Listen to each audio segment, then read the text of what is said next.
جس صدمے کی وجہ سے یہ پاگل ہوئی ہے، بارات واپس جانے کے دکھ میں یہ پاگل ہوئی ہے نا، اب اپنے آگے سے گزرنے والے ہر شخص سے وہ یہی بات کہتی پھرتی ہے کہ میری بارات کب واپس آئے گی، میری بارات کب واپس آئے گی۔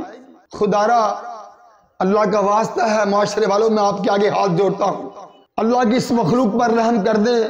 آپ بھی بیٹی والے ہیں، اگر آپ آج کسی بیٹی والوں کو تڑپاؤ گے، یاد رکھو کہ دنیا مکافات عمل ہے، کل تمہیں بھی اپنی بچی کے لیے در در بھیک مانگنا پڑے گی۔ تمہاری بچیاں بھی اسی طرح پاگل خانے جمع ہوں گی، جو بو گے وہ کاٹو گے۔ یاد رکھو ذرا، اے مردو، تم مرد کیوں نہیں بن جاتے؟ کہاں گئی تمہاری غیرت؟ کہاں گئی تمہاری مردانگی؟ کیوں دکھ دیتے ہو بیٹی والوں کو؟ جہیز برات کے نام پر کیوں لوٹتے ہو ان کو؟ اپنے زور بازو پر یقین کیوں نہیں کرتے اور اس اللہ کے رازق ہونے پر یقین کیوں نہیں کرتے؟ کیوں اپنے گھر کا سامان خود تیار نہیں کرتے؟ کیوں مردانگی کی فضا پیدا نہیں کرتے اس معاشرے کے اندر خود مرد بن کر، تاکہ تمہیں دیکھ کر باقی معاشرے والے بھی مرد بنے اور وہ بھی تمہاری طرح جہیز برات کا بائیکاٹ کر دیں؟ کیوں بچوں کو پاگل خانے داخل کرواتے ہو جہیز کے لیے؟ کیوں ان کے مجبور باپ کو خود کشی پر مجبور کرتے ہو؟ السلام علیکم ورحمۃ اللہ وبرکاتہ۔ میرے معزز معاشرے والوں، جہیز کی وجہ سے ہونے والی بربادیوں کے اکثر قصے آپ سنتے رہتے ہیں نا، مگر ایک اور واقعہ بھی سن لیں اس مظلوم عورت کا، کہ جس عورت کو برات والے دن ہی طلاق ہو گئی کیونکہ اس کے پاس اپنے بے غیرت اور لالچی شوہر کو دینے کے لیے اس مظلوم بیٹی کے مجبور باپ کے پاس جہیز نہیں تھا، جس کی وجہ سے وہ لالچی دلہا اپنی اس مجبور غریب بیوی کو موقع پر ہی طلاق دے کر اپنی برات واپس لے گیا، اور یوں وہ بے بس اور لاچار دلہن پاگل ہو کر پاگل خانے پہنچ گئی۔ قصہ کچھ یوں تھا کہ چند سال قبل ایک رفاہی ادارے میں کام کرنے والی خاتون ایک پاگل خانے کا دورہ کرنے کے لیے گئی تاکہ وہاں کے لوگوں سے مل کر ان پاگلوں کے حالات و واقعات کا جائزہ لے سکے کہ یہ لوگ کس طرح اپنا دماغی توازن کھو بیٹھے ہیں۔ وہ عورت ان پاگلوں کو دیکھ دیکھ کر آگے چلتی رہی تو آگے جا کر وہ کیا دیکھتی ہے؟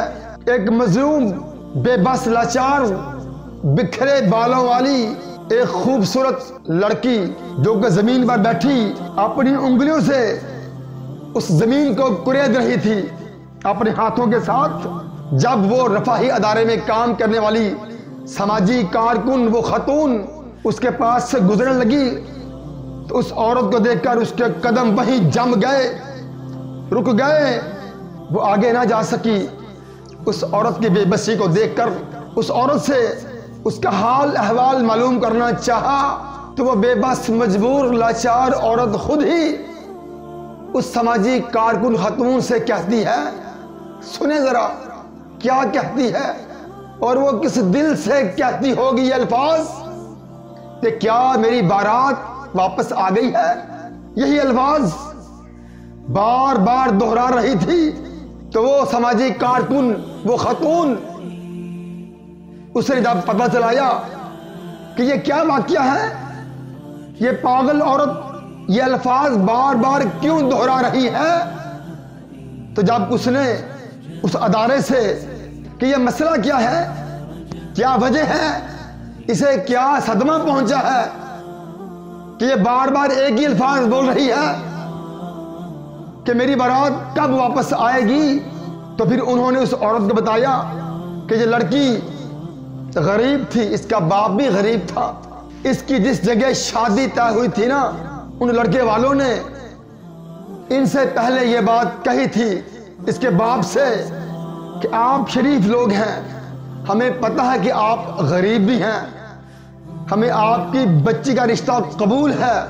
انہوں نے کہا کہ ہمارے پاس اپنی بچی کو دینے کے لیے جہیز نہیں، ہم تو خود فاقوں میں رہنے والے لوگ ہیں، غریب لوگ ہیں، پھر بعد میں ہمیں نہ کہنا، ہم سے جہیز کی ڈیمانڈ نہ کرنا، ہمیں جہیز کے لیے پریشان نہ کرنا۔ تو لڑکے والوں نے انہیں یقین دلایا کہ ہمیں آپ سے کچھ نہیں چاہیے، ہمیں بس آپ کی بیٹی چاہیے۔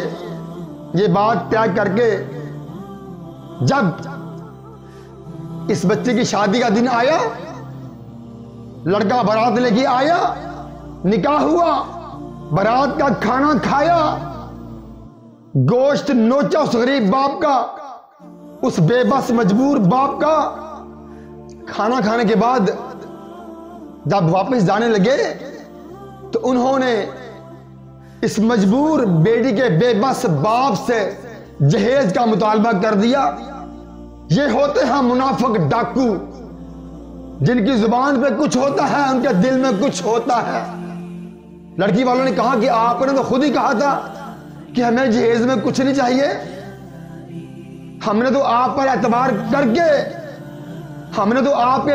کے آپ کو اپنی بچی کا رشتہ دیا تھا، آپ کے کہنے پر۔ تو وہ کہنے لگے ہم نے اگر آپ سے کہہ ہی دیا تھا کہ ہمیں کچھ نہیں چاہیے تو تم لوگوں نے ہماری اس بات کو سچ مان لیا، کچھ بھی نہیں دے رہے اپنی بچی کو، اتنے ہی کنگال ہو، اتنے ہی غریب ہو، ہمیں نہیں کرنا رشتہ آپ کی بچی سے۔ جہیز نہ ہونے کے باعث وہ درندہ دلہا اور اس کے گھر والے دلہن کو مہندی لگی دلہن کو وہیں چھوڑ گئے اور بارات واپس لے گئے۔ یہ ہے اس معاشرے کے لالچی لوگوں کی شکلوں کا دوسرا رخ۔ پھر کیا ہوا؟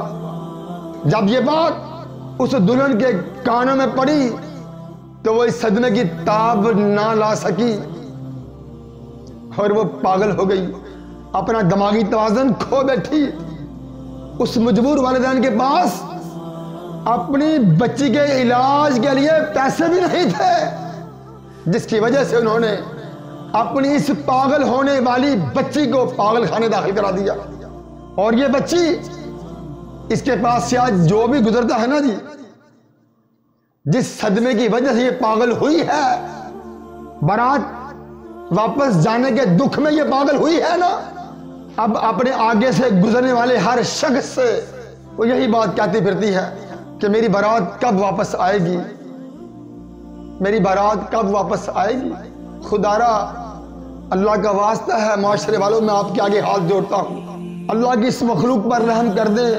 آپ بھی بیٹی والے ہیں، اگر آپ آج کسی بیٹی والوں کو تڑپاؤ گے، یاد رکھو کہ دنیا مکافات عمل ہے، کل تمہیں بھی اپنی بچی کے لیے در در بھیک مانگنا پڑے گی، تمہاری بچیاں بھی اسی طرح پاگل خانے جمع ہوں گی، جو بو گے وہ کاٹو گے۔ یاد رکھو ذرا، اے مردو، تم مرد کیوں نہیں بن جاتے؟ کہاں گئی تمہاری غیرت؟ کہاں گئی تمہاری مردانگی؟ کیوں دکھ دیتے ہو بیٹی والوں کو؟ جہیز برات کے نام پر کیوں لوٹتے ہو ان کو؟ اپنے زور بازو پر یقین کیوں نہیں کرتے اور اس اللہ کے رازق ہونے پر یقین کیوں نہیں کرتے؟ کیوں اپنے گھر کا سامان خود تیار نہیں کرتے؟ کیوں مردانگی کی فضا پیدا نہیں کرتے اس معاشرے کے اندر؟ خود مرد بن کر، تاکہ تمہیں دیکھ کر باقی معاشرے والے بھی مرد بنے اور وہ بھی تمہاری طرح جہیز برات کا بائیکاٹ کر دے۔ کیوں بچوں کو پاگل خانے داخل کرواتے ہو جہیز کے لیے؟ کیوں ان کے مجبور باپ کو خود کشی پر مجبور کرتے ہو؟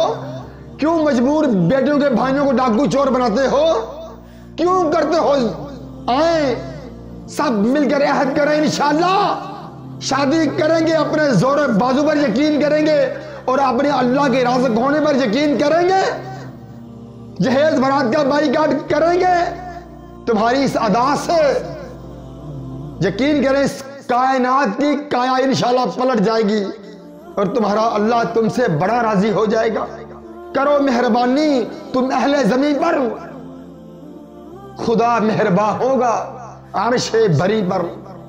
السلام علیکم ورحمۃ اللہ وبرکاتہ۔